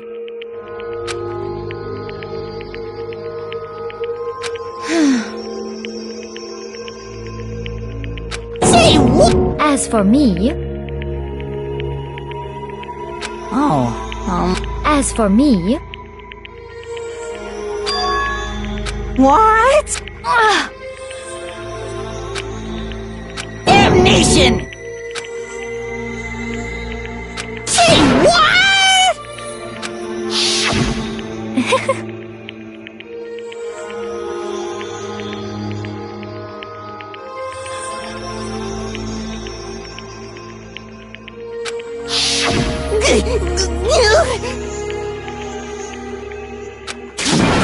completely unforgivable!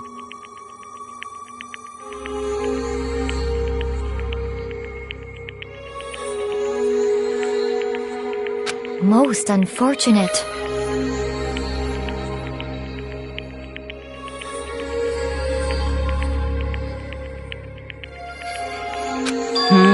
Actually, What? indeed. Completely. Honestly. I swear, Actually,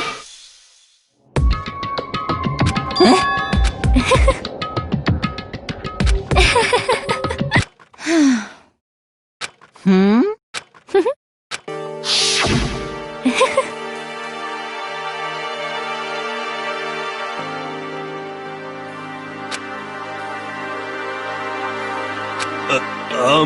I see. indeed.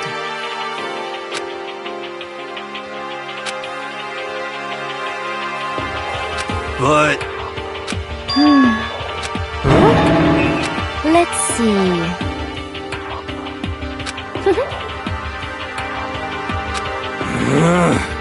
Well,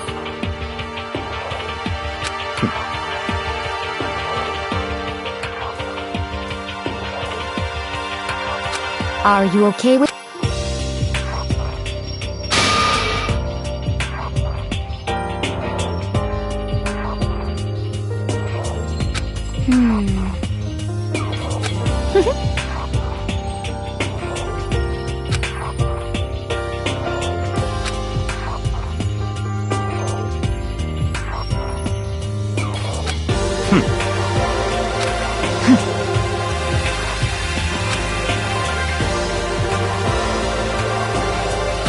so in the end, What the heck? Well, don't be mean! I wonder about that. Why? What the heck?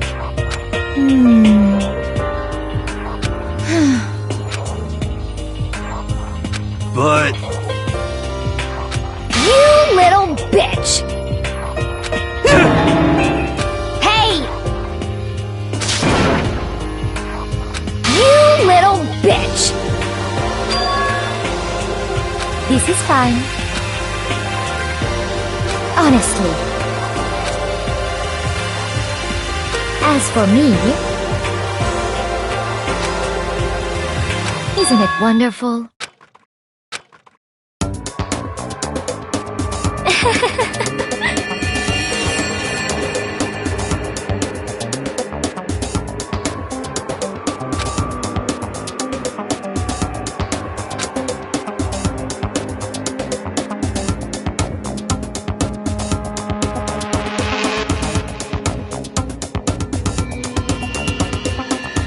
This is fine.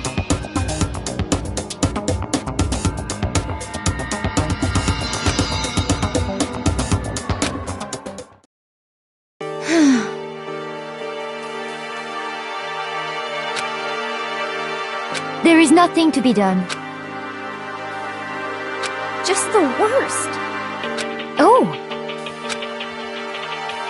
Do you understand? What is this?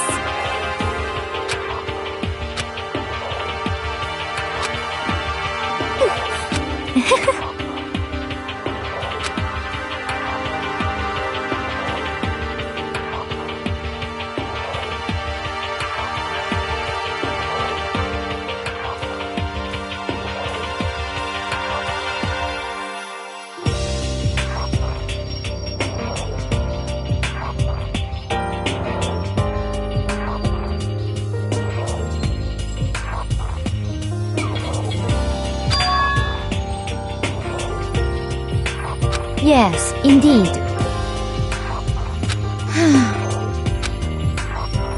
Isn't it wonderful? hey,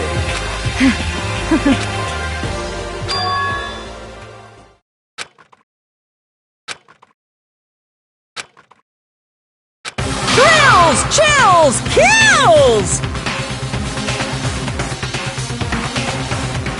Now then, I've prepared a very special punishment! Let's give it everything we've got! It's punishment time! I guess I'll let Kyoko hold on to this. What? Will it really give you the hope you're looking for? I can't say I ever saw it that way. Which is why, actually, it's not important. Well then, take care, everyone. Perhaps we'll meet again. In another life.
What are you gonna do?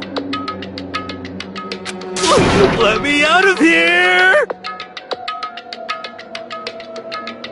Too bad.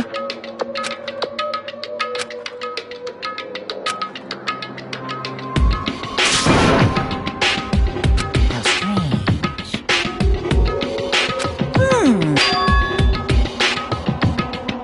Hey! Hey! Wah-wah? So then, you... Ooh! Hey, Ooh! How exciting!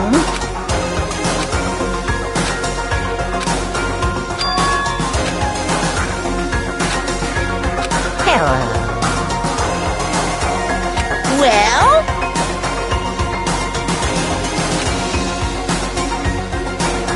See ya later!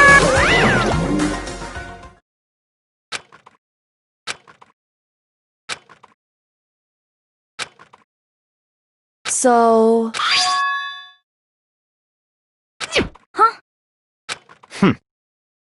Hey, Indeed.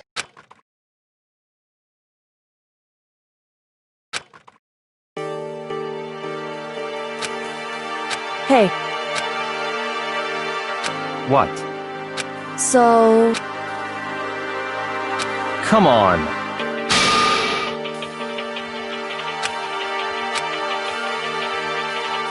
What?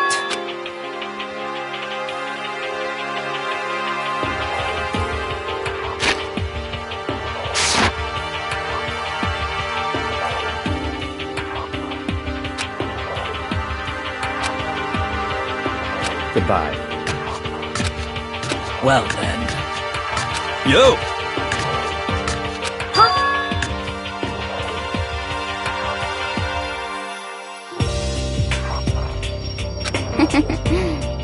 Okay.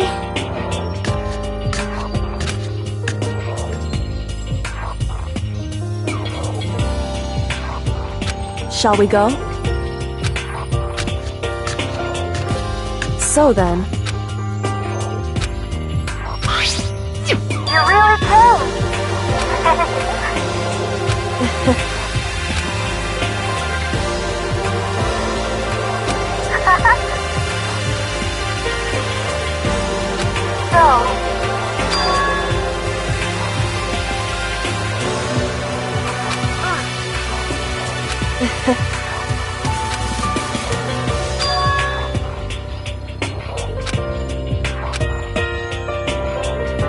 You.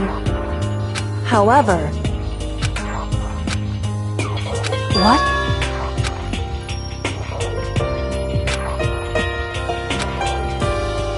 Indeed.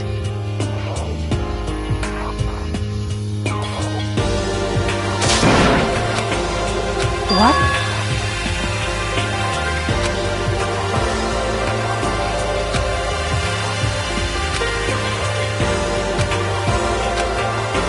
It's true. That's fine.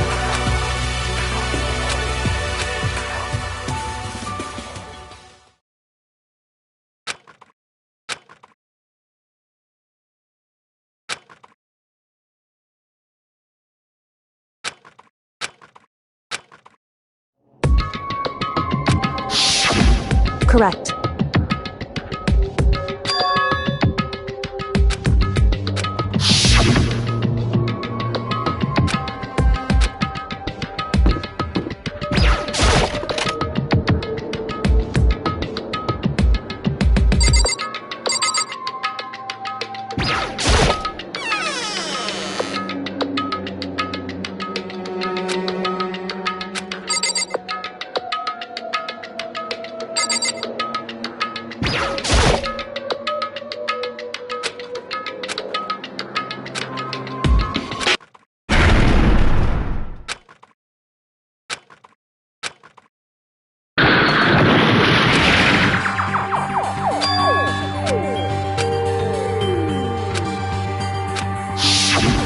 Correct.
Why, you...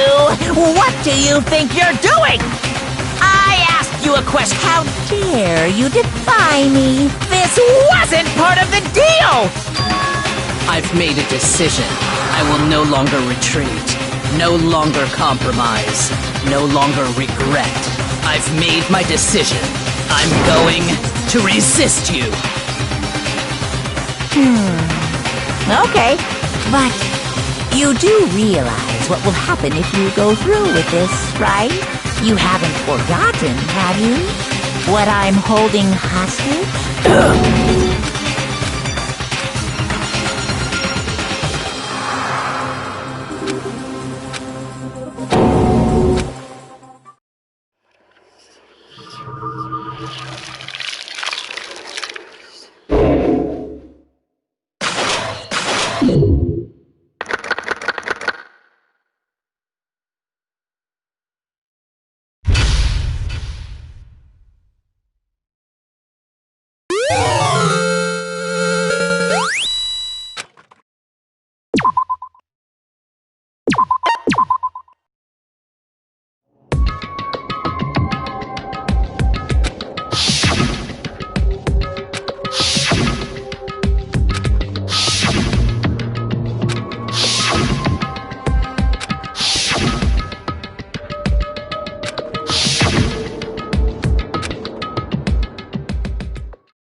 Indeed.